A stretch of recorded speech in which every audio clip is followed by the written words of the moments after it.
দি alchemist, আপুনি কি হৃদয়ৰ গভীৰতাৰ পৰা সপোন দেখিছে? এনেকুৱা এটা সপোন যিয়ে আপোনাক শুবলৈ নিদিয়ে আৰু দৈনিক ইয়াৰ বাবে মেহনত কৰিবলৈ প্ৰেৰণা দিয়ে।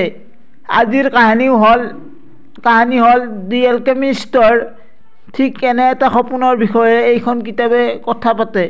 এই কিতাপখন প'ল' কিয়লৰ দ্বাৰা ৰচিত।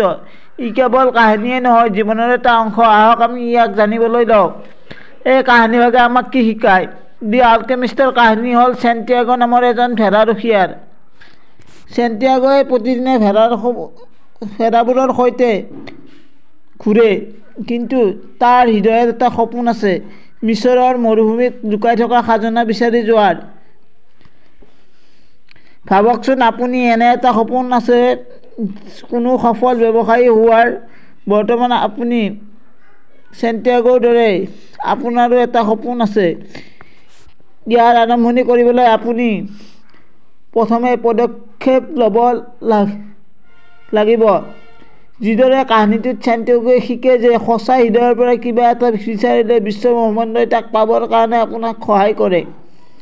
আপুনি সংকেত পাব যে আপোনাক সঠিক দিশলৈ লৈ যাব।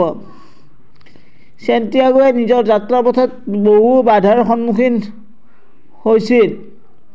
বহুবাৰ তেওঁক ডকাইতি কৰা হয়, মৰুভূমিত পথ হেৰুৱাই।